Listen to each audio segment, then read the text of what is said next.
Positive thinking is crucial to your success and happiness in all areas of life, from prosperity and finances, career, to relationships and dating, body and health, and of course your inner world of emotions, thoughts, feelings, psychology, even spirituality and anything related to that. Unfortunately, most people are misunderstanding what positive thinking is, and as a result, their approach to positive thinking isn't effective. So in this video, I'm going to explain exactly what positive thinking is, give you some great insights, and bring a whole lot of clarity to a topic which up until now has been rather cloudy. There's no such thing as positive thinking without you. Your task is not to seek positive thinking. Your task is to find all the negative thinking. The next thing we can understand then is that positive thinking is not really thinking at all. There's no thinking involved. This is why Kissing Consciousness calls it positive not thinking. If you're going to want to be a millionaire, let's say, you need a millionaire mindset. But it's not just that. You also need what we could call a millionaire body set. Once you have that piece, then that's what creates dynamic activity. The rest of that stuff is essentially a war with yourself psychologically. Not a single negative thought that you've ever had has ever belonged to you. It's not yours. So the first thing we need to consider is, what exactly is positive thinking? Well, we've got two words there, positive and thinking. And we all pretty much know what thinking is. So if we start with that, then the key to understanding positive thinking is to think to ourselves, well, who decides what's positive? Where does that come from? Because that is considered to be the starting point of all positive thinking.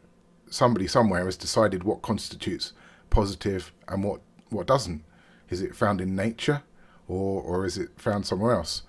So if we start with nature, before we get into anything else, could we say that nature's opinion of anything is that something is positive and something isn't? Well, probably we can. Probably we can say that the first thing that nature wants is health. Nature, our bodies are built to grow. They're designed to be healthy, the same way as any animal would, and plants as well, flowers. The idea is that they have a healthy environment and they're able to grow and blossom and thrive. And that's essentially that's nature's idea for you. And to an extent, we could say that happiness comes into that as well, because in a sense, happiness is part of health. It's like part of the radiance and the uplifting well-being of a human being or of anything else, really. But that's really about as far as it goes. Other than after that, nature doesn't really have any kind of preferences about what you do or who you are or anything like that. It just wants you to thrive and blossom and be healthy. So where does the rest come from? Well, it's simply other people's opinions. That's all it is. Positive thinking is other people's opinions of what constitutes positive and what doesn't. Well, that's if opinion is all it is, then it's not really relevant to you. The only thing that's relevant to you is what you decide is important to you and what's positive to you in terms of the directions that you think you'd like to be going in and the choices you think you'd like to be making. So the first thing to realize is that there's no such thing really as positive thinking, apart from a little bit of desire for health that nature brings in. There's no such thing as positive thinking without you. There's nothing there, and then you come along and you decide, okay, this is positive for me, that's negative for me, this is what I want, this is what I don't want, this is where I want to be going, and this is where I don't want to be going. So that's the first key to positive thinking, to understand that it starts with you. And it's not negative to fail at other people's goals and agendas for you. So the second thing to realize is that because positive thinking is based on you, then we can we can work out from that what negative thinking is, which is that it's essentially self-judgment or self-constriction.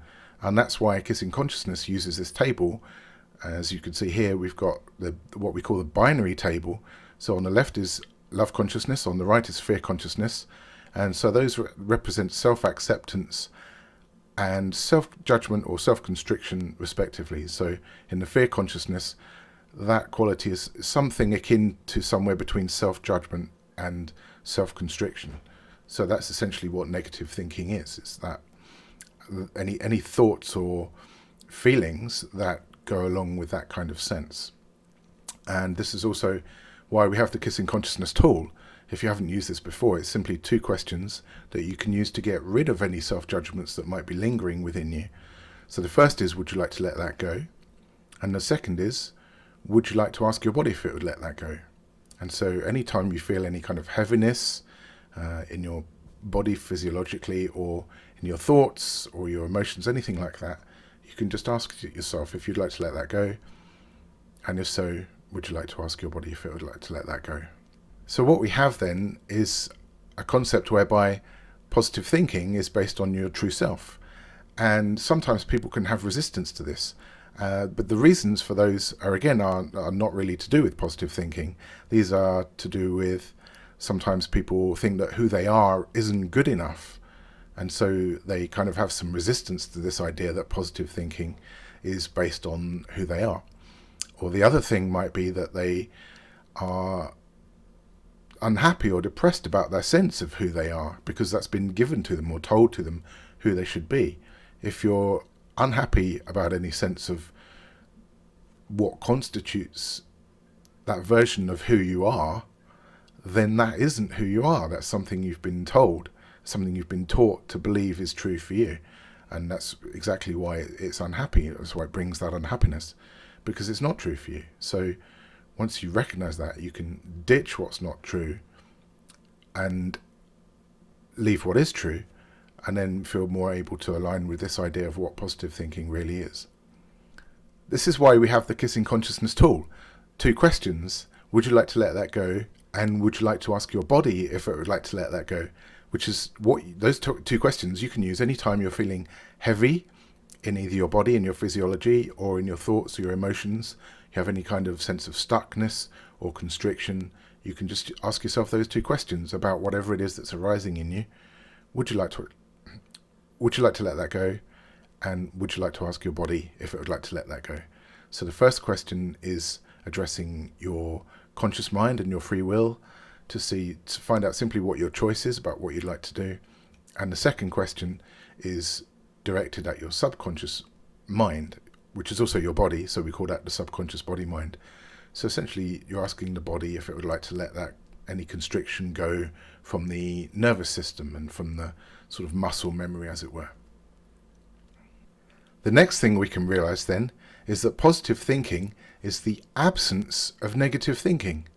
And so this is in line with the philosopher Rumi's quote when he said, "Your task is not to seek for love, but merely to seek and find all the barriers within yourself that you've built against it. As it is, so it is with positive thinking. Your task is not to seek positive thinking. Your task is to find all the negative thinking that has been a barrier to that positivity, and then release and remove that negativity, those negative thoughts." The next thing we can understand then is that positive thinking is not really thinking at all. There's no thinking involved. With negative thinking, there is a lot of thinking involved. There's all that chatter of the mind. Oh, I can't do it. Oh, yes, I can. Oh, if I just try a bit harder. Oh, no, you're useless. All that kind of stuff. There's all that dialogue going on. There's a huge amount of thinking involved in negative thinking. And so people naturally assume that if positive thinking is the opposite of that, then there's still a whole load of thinking going on, but it's all that stuff around, oh, you can do it, this can be achieved, all that kind of stuff. But it isn't. Positive thinking is, because it's the absence of negative thinking, there's no thinking going on at all. It's just essentially what it is spontaneous action. You have that absence of negative thinking, and so what you want to do happens spontaneously. This is why Kissing Consciousness calls it positive not thinking, because there's no thought involved. This is kind of like the martial arts principle, where people respond instinctively to a situation. Well, the same with positive not thinking, is that you know what you want to do and you go and do it. There's no block there between the impulse and the idea of doing something and taking an action to going and achieving it. Even if it's something like going and getting a newspaper. You just have the idea, then you go and get a newspaper. You don't need lots of thinking about, oh, I can do it, or, that really is negative thinking, as I'll explain a bit later.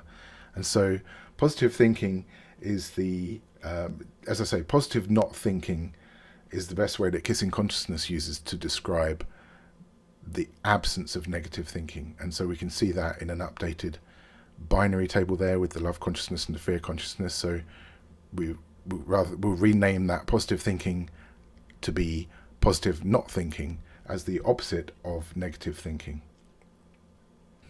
Before I come on to the next point about the difference between surface level thinking and inner dialogue and the deeper level of thinking and inner dialogue, I need to say something about the body, because the body is also incredibly important with positive thinking.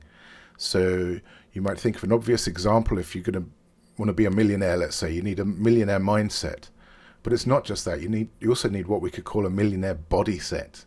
In other words, not just how your mind and psychology is fixed to the idea that you might be a millionaire, but how does your nervous system feel about that?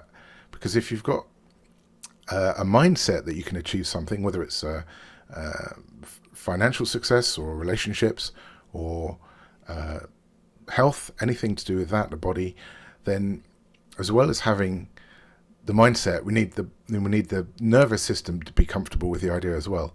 Otherwise, without that, we're just going to have a situation where we intellectually understand that we could achieve something, but we don't allow ourselves to do so because there's that physiological resistance within us. It just feels uncomfortable, which could be particularly the case if you have a repressed childhood or an unhappy childhood where you weren't encouraged or you were discouraged quite a lot. You could have a physiology that's quite, to a certain degree, is shut down to your own ability to receive good things. So you need to open that back up again and recognize that the body is really important in that regard, which is why the second part of the Kissing Consciousness tool is the question to invite the release in the body, so that we can not only get the mindset right, but also get the physiology and the nervous system to be free as well. So we want freedom in both of those areas. And so that's why the tool is set up to do that. So I hope you can start to get a sense of the reality of what positive thinking is that it's not some kind of concept like a deity that's out there that's dragging us into the distance, that we have to be positive and we have to be a certain way. It's totally the opposite. It's bringing everything back inside to yourself. And it's totally about self-acceptance, releasing all that judgment and self-constriction, just allowing yourself to come back to who you are, to being in self-allowance. And then once you have that peace, then that's what creates dynamic activity. The rest of that stuff is essentially a war with yourself psychologically between the two sides. Oh, I can do it, you must do this, oh, I can't, all that kind of stuff. That's just conflict, that's turbulence. Turbulence only ever seeks peace. But when you get to peace, peace is then the basis, as I say, of dynamic activity. And that's what it's about. So we're bringing everything back inside, feeling your inner strength and peace, rather than feeling you have to be something and that you're dragged along like some water skier or something like that. And so this brings me on to the next point, which is about that dialogue. So I said earlier about how we have that talk of, oh, you can do it, oh yes, I can do it, all that kind of stuff. And people think that is positive thinking because it's kind of got that yes you can encouragement kind of vibe going on. And so it's good that people are thinking about that, but it's not really positive thinking, because what's happening there is that you've got surface level dialogue going, oh yes I can, and encouragement and all that kind of positivity of we can do this. But if you had positive thinking, that wouldn't be necessary. You'd just be taking action. And the reason you've got that dialogue going on is because the deeper level has got some self-doubts. And this again comes back to self-acceptance rather than self-judgment. Because what's happening is all that dialogue is just essentially painting over the top of negative thinking. It's just covering something up with leaves. So it hasn't gone away, it just can't be seen there. It can't be seen anymore, and it'll still have its effect. So again, the value of not judging ourselves is, rather than falling into that trap of trying to wallpaper over the cracks, we can actually then address what's going on at the deepest level, which is really always going to block us. That kind of block, if we don't address that, it's always going to self-sabotage. So we can sort of calm the mind, go inside and realize what the block is or the issue is, and then again use the kissing consciousness tool to release that from the mind and from the body. So that's why and this is the same with like positive affirmations. To an extent they can set you in the right direction, but really again it's over the top of the blockages that we have. The one good thing that you can say about that is at least people are thinking about what their thinking is and giving some attention to it and addressing the fact that they desire for that to be positive. So that's a good step. And of course, what I've shared today can help people to refine those next steps so they actually really understand what they're doing. And so it's kind of like a speed bump in the road when you hit those unconscious blocks, but it's not like a speed bump because you have to realize that those unconscious blocks are you. We can't just drive over the top of them. We need to address them and integrate them so that you're operating as a whole person from a position of being congruent rather than a person who's at odds with themselves and is incongruent. So insight number 7 is that none of the things that you call negative thinking are yours. None of that thinking is yours. It doesn't belong to you. And there's one way to understand that is to ask yourself the question, have you ever woken up one morning and thought to yourself, you know what, from this point onwards in my life, I'm going to start thinking negatively. I'm going to have negative thoughts. And I'm going to think negative about myself and all that kind of stuff. Of course you don't. I mean, it sounds silly, but it points out the fact that because none of us have ever done that, so none of these negative thoughts that we have are ours. They're always given to us by other people, or more specifically, they're foisted upon us. We're pushed down, we're told that we have to be a certain way. And so that's what causes the negativity. And so it should be a liberation to realize that not a single negative thought that you've ever had has ever belonged to you. It's not yours. Insight number 8 is that positive thinking is truth-based thinking. It's truth and reality-based thinking. And there are 2 different reasons for this. The first is that judgmentalism, as we've seen, is the cause of negative thinking. Well, judgmentalism is unreality. People will say, oh, you should be this. Well, that's unreality. There's no reality there. You are what you are. That's the reality. So all this idea of how things should be, oh, that shouldn't have happened. Well, it did happen. Whatever it was, that thing happened. So positive thinking in that sense is aligned with reality. And the other reason is that things have to be true anyway. For something to be something, it has to actually be the thing and be authentic. So that's essentially a basic test of anything in life. So a common misunderstanding is that people think that saying, yes, I can, is always a positive statement, but it's actually not. That's just an assumptive belief that people go straight to. But actually, if we can heal that false concept of positive thinking by just aligning what's true with what's true and what's real. So an obvious example is if you're up in somewhere like the Grand Canyon and there's a 5-meter chasm to jump over and you can only jump 3 meters and you tell yourself, yes, I can do it. I mean, this is a pretty obvious example. You say, oh, yes, I can do it. You're going to fall to your death. Okay? So would I if I did that. So there's no benefit. There's nothing positive about that. It's just stupidity. Same, take a more mundane example. If there's a car parking space that's 6 foot wide and your car is 6 foot wide and your friend's nagging in your ear, oh, go on, you can do it. You can squeeze in there. No, you're going to get your car scratched. So we need to knock on the head this idea that positive thinking means always saying, yes, I can do it. But actually the reality is that confidence inside yourself to know what's true, what can be achieved, and actually, you know what, I've got about 12 hours work here. There's no way I'm getting this finished before bed and doing a good job of it. That's the reality to it. So that's an important thing to understand. So we can do a clearing with that, use the Kissing Consciousness tool to get rid of any doubts that we might have about that. So anywhere where you've bought into the self-judgment or self-constriction that you have to assume that positive thinking means saying that you can always do something rather than more sensibly being aligned to the reality, would you like to let that go? And if so, would you like to ask your body if it would like to let that go? So we're just inviting a release of all that self-constriction where we think positive thinking means we have to say, oh, yes, we can. It doesn't mean that. We just invite the release of that. And as we invite that to clear, then we should be allowing back in more awareness. The whole point of what I'm trying to do here, or I'm doing, let's say, is to invite your awareness to grow so you can get clarity on what's real and what isn't. And on the topic of the difference between something being real and true or not being, then a subset of that is how we deal with the past. Because nobody in human history has ever, as far as we know, been able to change the past. Now, some people with spiritual beliefs might argue about this and they might go to quantum physics, but until they work that out, let's assume that nobody's done that yet. So why are we beating ourselves up for things that happened in the past? There's nothing we can do about that now. Well, what we can do is we can respond from here on in, but we can't change what happens in the past.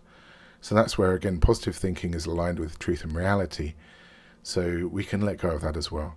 So we'll do another clearing for that. So anywhere where you've been judgmental of yourself because of what you did or didn't do in the past, and you've been beating yourself up for something that you can't actually change, because you can't change the past, would you like to let that go? And if so, would you like to ask your body if it would like to let that go?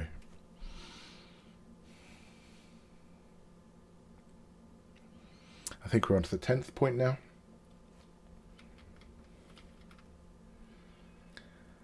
Yeah, so the 10th insight is the paradox of positive thinking. And as I was creating Kissing Consciousness with these two columns, love consciousness and fear consciousness, there was an obvious pull and desire to be in the love consciousness state. That became obvious because it's positive thinking, it's confidence, it's being true to yourself, it's genius, it's ease rather than stress. It's all of these lovely qualities. And of course, the fear consciousness is negative thinking, lack of confidence, stress, self-doubt, second-guessing yourself, your false self, all these kind of yucky, horrible things. So it's human nature that people want to gravitate to the love consciousness column. What I realized was there can be a fear consciousness driven desire to be in the state of love consciousness and a fear driven resistance to be in the state of fear consciousness. Now, of course, this is counterproductive. If you have fear consciousness around what state you're in, then you're going to stay in fear consciousness. The way to get out of that is a paradox. You have to be willing for your current state of being to be one of fear consciousness, and by being willing to allow that and accept it, then you automatically put yourself in the love consciousness column. You see, it's a paradox. And conversely, if you're desperate to be in the love consciousness state, then that desperation, by definition, means you're in a state of fear consciousness. So you have to be willing to let that go. And I'll come on to more about that another day. But the point is that that is a paradox. And when I realized that, what I then realized is there are sub-paradoxes for every other quality within the love consciousness column. So there's these are all sub-paradoxes. There's the paradox of confidence. Is it if you're attached to the idea of being confident, then you're lacking confidence. The paradox of your true self. If you're fearfully attached to the idea that you must be your true self, then you're in fear consciousness. That's your false self. Okay, and so the same then applies, to positive thinking. If we're overly attached to the idea that we've got to be positive thinking, then we're negative thinking. And if the idea of, if you say to me, okay, you're in the state of negative thinking, so okay, this is fine by me. And by doing that, by having that allowance, there's the paradox that puts me and will put you back into the state of positive thinking. Or again, as we call it, positive not thinking. So you have no resistance, and then that's that freedom, that space that allows you to be dynamic, to do whatever it is that you want to do and to achieve. So let's just summarize those 10 insights then. Insight number 1 is that positive thinking starts with you. Insight number 2 is that negative thinking is self-judgment and self-constriction because positive thinking is based on you. Insight number 3 is that positive thinking is the absence of negative thinking.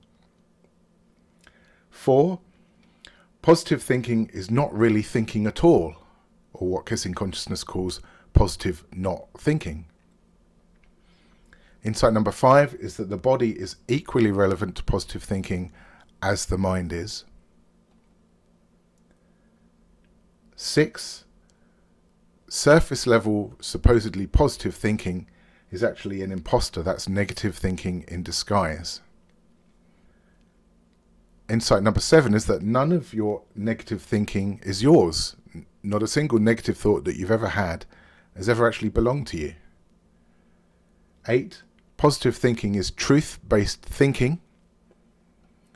Insight number 9 is that the past is uninfluenceable. You can't change it. And therefore we shouldn't judge ourselves for what happened in the past or constrict ourselves. And insight number 10, the paradox of positive thinking is that when we let go of the need to be in a state of positive thinking, we naturally are. And if we're in resistance to being in negative thinking, then that actually puts us in negative thinking itself. So I hope that's given you some great insights, and that's going to be really useful for you in terms of your positive not thinking, so that you can create that freedom to operate from a space of joy and dynamic activity from that freedom. And there's one other thing I'd like to offer you, which is a free copy of the first 2 chapters of my book, Kissing Consciousness. So this is the Kissing Consciousness Handbook, and with my compliments you can get chapters 1 and 2 absolutely free just by going to kissingconsciousness.com/chapters. There'll be a link in the description below where you can go to get that. And that's going to give you the structure that I use to make all these further insights, because they didn't all happen at once. I built the structure, and then I was able to make some conclusions and some insights as a result of some of that initial thinking that I'd been doing. And so not only will you get insights from those chapters, but you'll actually start to get to a point where you can make insights of your own without needing me. You can just see how you see the patterns, you see the way these things fit together, how confidence is the same as positive thinking, is the same as genius actually, is the same as your true self. And then you see the paradoxes. All these things, as you start to get a sense of how it all works, you'll start to get more and more insights and more awareness. That's going to give you more clarity and more ability to attract what it is that you want to attract in your life and achieve from a place of freedom rather than a place of self-judgment and self-constriction. The first chapter is on the difference between the flow state and being in stuckness. That's going to explain that. And then the second chapter is a bit bigger. It's going to go all the way through the power of love, look at 3 different types of love, and then identify one of those 3 types of love, which we use as the basis of the power of love and of kissing consciousness, when we use those 2 columns, love consciousness and fear consciousness. So those 2 chapters are going to give you a real platform to be able to take your life forward, to enhance your understanding of what's happening and how life is and how we are. That's really the key to it, is to understand how human beings operate. So good luck with that. I hope you enjoy that, and thanks for listening. I appreciate your time. It's been great to talk to you, and I'll see you again. Cheers.